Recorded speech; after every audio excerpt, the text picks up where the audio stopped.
ನಮ್ಮ ರಾಜ್ಯ ಈ ರೀತಿ ಸರಣಿ ಆತ್ಮಹತ್ಯೆಗಳ ಪ್ರಕರಣವನ್ನ ಹಿಂದೆಂದೂ ಕೂಡ ನೋಡೋದಕ್ಕೆ ಸಾಧ್ಯ ಆಗಿರಲಿಲ್ಲ.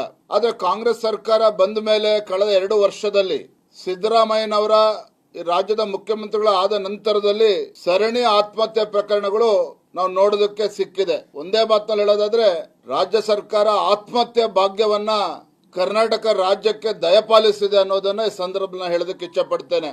ಮೊದಲನೇ ಆತ್ಮಹತ್ಯೆ ವಾಲ್ಮೀಕಿ ನಿಗಮದ ಅಕೌಂಟೆಂಟ್ ಚಂದ್ರಶೇಖರ್ ಆತ್ಮಹತ್ಯೆ ಮೇ 26, 2024 ಆಗಿದೆ. ಗೊತ್ತಿದೆ ನಿಮ್ಗೆಲ್ಲ ಯಾವ ರೀತಿ ಭ್ರಷ್ಟಾಚಾರ ಬಯಲಾಯಿತು, ರಾಜ್ಯ ಸರ್ಕಾರದ ಕುಮ್ಮಕ್ಕಿನಿಂದ ಭ್ರಷ್ಟಾಚಾರ ಯಾವ ರೀತಿ ಆಯಿತು. ನಾಗೇಂದ್ರ ಅವರು ಅಂದಿನ ಸಚಿವರು ರಾಜೀನಾಮೆಯನ್ನು ಕೂಡ ಕೊಡ್ತಕ್ಕಂತ ಪರಿಸ್ಥಿತಿ ನಿರ್ಮಾಣ ಆಯಿತು. ರಾಜೀನಾಮೆಯನ್ನು ಕೂಡ ಕೊಟ್ಟರು ಭಾರತೀಯ ಜನತಾ ಪಾರ್ಟಿ ಹೋರಾಟದಿಂದ.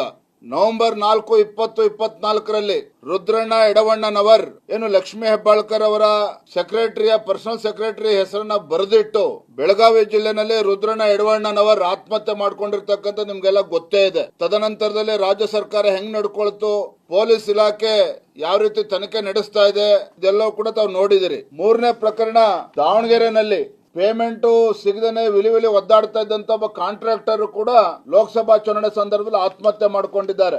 ಮಾಗಡಿನಲ್ಲಿ ಕ್ರಷರ್ ಲಾರಿ ಮಾಲೀಕನಾಗಿದ್ದ ಲಂಚ ಕೇಳಿ ಲಂಚವನ್ನ ಕೊಡೋದಕ್ಕೆ ಸಾಧ್ಯ ಆಗದೇನೆ ಅವನು ಕೂಡ ಆತ್ಮಹತ್ಯೆ ಮಾಡ್ಕೊಂಡಿರೋದು ನಾವೆಲ್ಲರೂ ಕೂಡ ನೋಡಿದ್ದೇವೆ, ಕೇಳಿದ್ದೇವೆ.